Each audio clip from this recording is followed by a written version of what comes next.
Good morning, ladies and gentlemen. I had the considerable pleasure to address the inaugural Securing Asia conference last year, and I'm very grateful to have the opportunity to be invited back again to speak this year. I know that the conference has a number of international delegations, and we warmly welcome you to London. And therefore it is an added pleasure to be able to speak to you this morning. The UK has a close historical bond with Asia.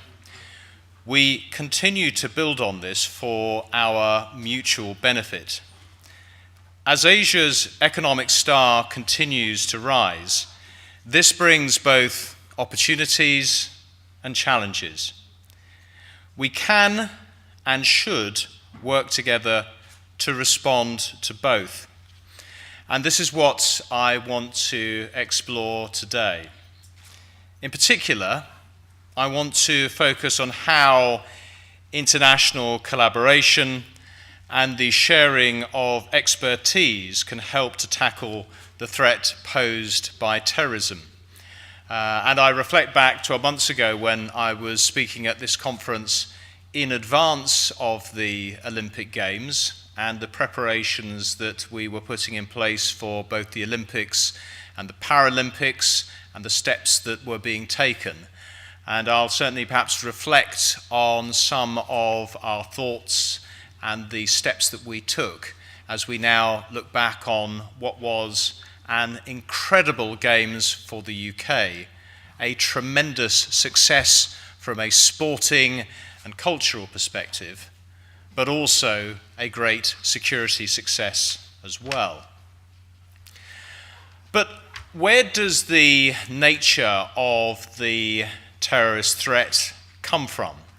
What does it do? How does it manifest itself? Well, Al-Qaeda is, of course, a significant source. Whilst its senior leadership has undoubtedly been suppressed by counter-terrorist activity in the Fatah, we believe Al-Qaeda still possesses the capability and intent to recruit and train fighters for launching attacks against the UK. This is concerning given that we continue to see UK-linked individuals attempting to travel overseas to receive such training. While they are exposed to yet further radicalization, as well as being afforded the opportunity to develop attack planning skills, contacts, and experience for use upon their return to the UK. And a recent example of this was a foiled bomb plot against crowded places in Birmingham in 2011.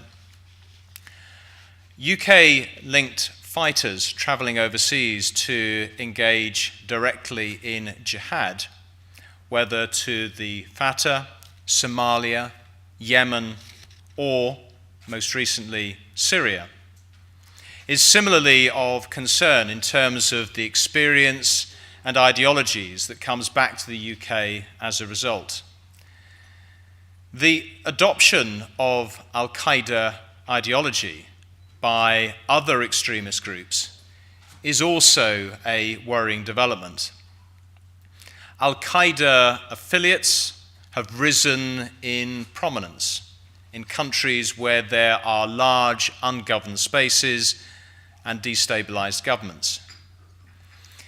These affiliates, some of which are now operating semi-autonomously from the Al-Qaeda senior leadership, have largely become self-sustaining. Many have access to significant caches of weapons and are self-funding, using methods such as kidnap for ransom to fund their activities.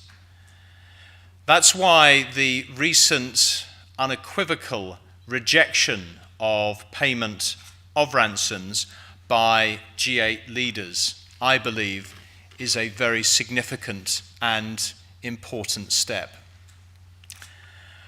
We believe these affiliates have varying degrees of attack planning capability, reflected in the targets they have chosen or aspired to attack. Reflected in this, some groups such as Al-Qaeda in the Islamic Maghreb have retained a regional focus, while others, such as Al-Qaeda in the Arabian Peninsula, pose a more direct threat to the UK mainland. This group in particular has shown itself through a number of plots against the international aviation sector to be highly capable and operationally active. They also have a significant media and propaganda presence and are responsible for the production of Inspire, an Al-Qaeda English language magazine. The presence of online radicalization and media propaganda, such as Inspire, represents considerable and evolving challenges for our security services. The availability of online materials affords extremist groups, such as Al-Qaeda and its affiliates, greater access than ever before to vulnerable individuals in country and provides a wide-reaching platform for their extremist messages. Indeed, recent attacks in this country have demonstrated the growing influence of homegrown extremism, not least with the murder of drummer Lee Rigby in Woolwich last month. Of course, these are challenges which face all of us, not just the UK. Many countries in Asia are at the very front line of terrorism and are making enormous sacrifices as a result. Pakistan is a key example. Nearly 40,000 Pakistani civilians have died in terrorist attacks since 2001. We value our partnership with Pakistan in the fight against terrorism and are unswerving in our support for its democratic development. The elections on the 11th of May were a crucial milestone in Pakistan's history, some 50 million people to the ballot box, and made a proud statement about the future they want for their country. In Afghanistan, polls will also open in April next year in presidential and provincial council elections. It's vital that these elections are credible, inclusive, and transparent. Britain will work hard with our international partners to support the Afghan authorities to ensure that this is the case. This is essential if we are to prevent Afghanistan from ever again becoming a safe haven to Al-Qaeda and other terrorist organizations. And the events overnight bring that into stark focus. The UK and India are strategic partners in tackling international terrorism. Bilateral operational links and expertise sharing are expanding and deepening. Close cooperation around the 2010 Delhi Commonwealth Games represented a significant security success. But what can we do to meet the threat from terrorism?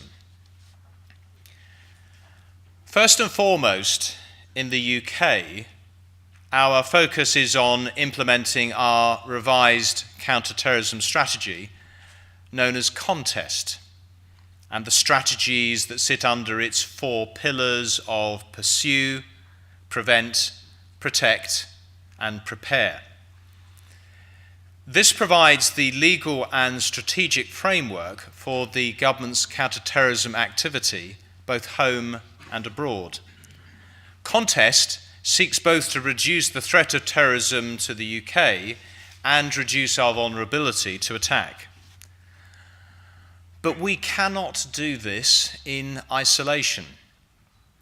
With the increasing attractiveness of international civil aviation as a target, with terrorists becoming ever more creative in their attempts to circumvent our security measures, and with the additional challenges presented by developments in the way we communicate, success is more than ever dependent on collaboration with like-minded partners overseas. It also relies on close working with the private sector and the capabilities and technologies they provide. Whilst there isn't time to discuss the detail of our activity under contest in this forum, it might be helpful to give you one or two examples of some of the things we're doing. We've recently established an extremism task force chaired by the Prime Minister to explore how we might work with communities to isolate extremist voices from the moderate majority. This builds on work already being carried out under our Prevent strategy and will allow the government to collectively look at how we confront extremism in the broadest sense. We've implemented a number of measures to allow us to better identify individuals who pose a terrorist threat and prevent their travel to and from the UK. The introduction of the Passenger Name Record Scheme has allowed law enforcement to detect suspicious behaviour and patterns of travel on the part of those involved in serious crime and terrorism. International collaboration in this area is a priority for the UK. We're keen supporters, for example, of the recently implemented EU cargo regime, which ensures improved security screening of all cargo prior to loading onto EU-bound aircraft. The UK's security service and the police are becoming increasingly focused on cyber issues. Cyber is a key theme in our strategy to combat organised crime and also features in our Prevent strategy under contest. We're taking a number of internet-specific measures to tackle the threat of radicalisation online, such as removing unlawful content from the internet through our counter-terrorism internet referral unit, and ensuring that people accessing the internet from schools and libraries and other public areas are better protected. Cybercrime doesn't recognise international boundaries. For many countries in Asia and elsewhere, a rapidly developing digital infrastructure means that safeguards often fail to keep pace with the potential for misuse. Working closely with these countries to share UK expertise and help build their cybersecurity capability is clearly of mutual benefit. And we've had a number of discussions recently with Malaysia to this end, to give one example, and are hopeful that these will lead to greater collaboration between our two nations. But as I highlighted at the start of my presentation, the UK has been a significant target for terrorist activity for many years, and our law enforcement and security and intelligence agencies have developed considerable experience and expertise in responding to this threat.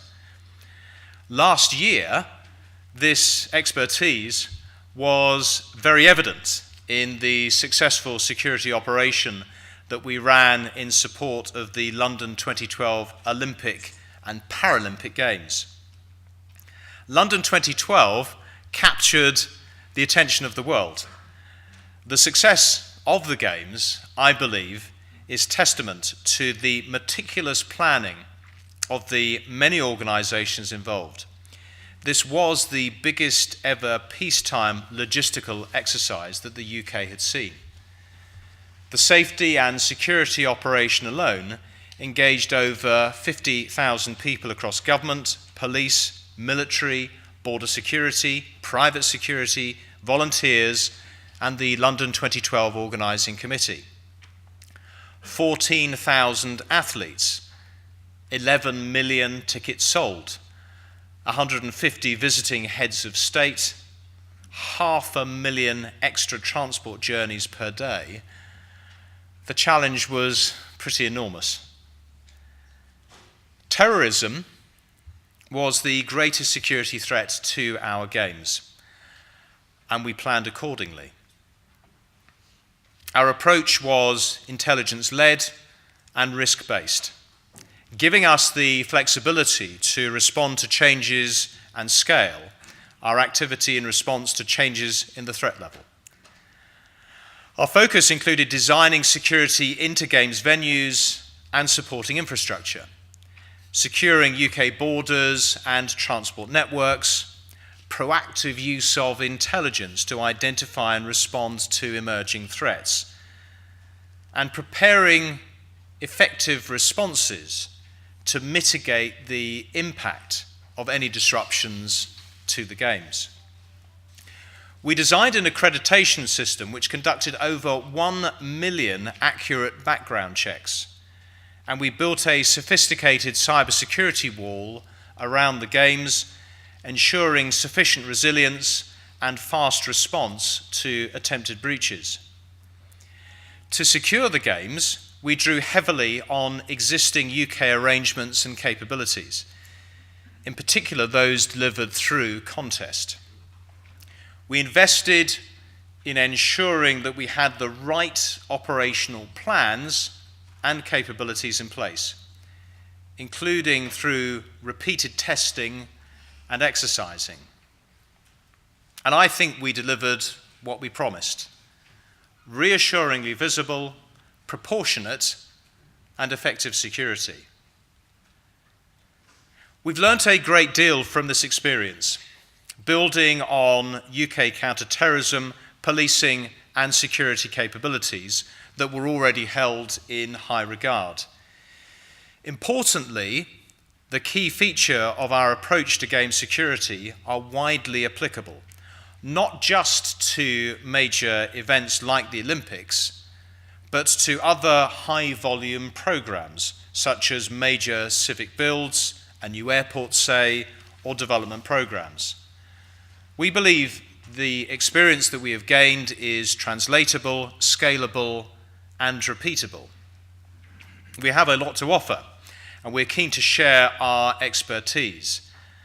And I'm pleased to say that we are already doing so with a number of our international partners across Asia and beyond. The Games are also a global showcase for the capabilities of the UK security industry, one of the most diverse and technologically advanced industries in the world.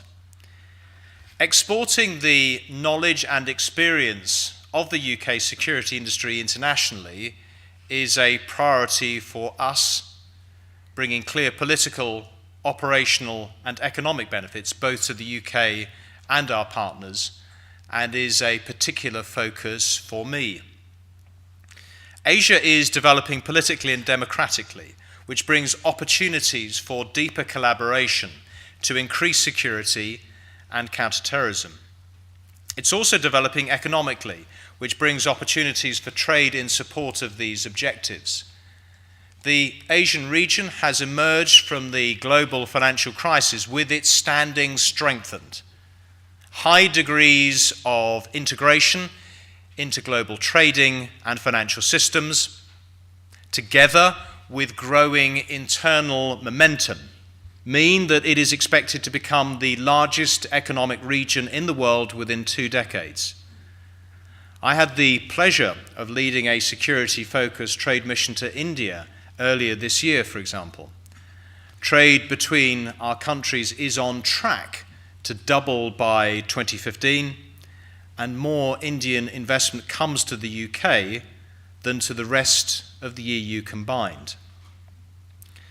The UK security industry is already supporting contest objectives, both domestically and overseas, and helping to develop security and counter-terrorism capabilities around the world. Last year, we set out in our white paper, National Security Through Technology, how we plan to build on this. Implementation of the paper's recommendations continues at pace. The Home Office has already significantly increased resources for security industry engagement. We have a dedicated and expanding security industry engagement team within our Office of Security and Counter-Terrorism, OSCT, working closely with UK Trade and Investment and others. And I'm delighted to say at this conference that yesterday we welcomed a new senior responsible officer to oversee this work. Stephen Phipson, formerly of Smith's Detections and Stadium Group, brings with him a wealth of industry experience, knowledge and know-how, which will be invaluable to this agenda. He will provide drive, focus and the basis for ever greater coordination across government in this new role. This is a significant appointment, and I very much look forward to working with Stephen in progressing this important work in the weeks and months ahead. But in conclusion, I've tried to cover quite a lot of ground today, but I'd like to perhaps leave you with two main themes. Firstly, that it is only through working together that we can counter common threats. And secondly, that the UK, and by that I mean the UK government and its agencies, as well as the UK security industry, has considerable experience to share. I hope that you will use the opportunities provided by this conference to establish or build on existing links and to find out more. We believe that there is expertise and experience to share, and we know that by partnering together, that by working together, by looking at those common themes that bind us together, that through that work, we will all be that much safer. Thank you very much for your attention.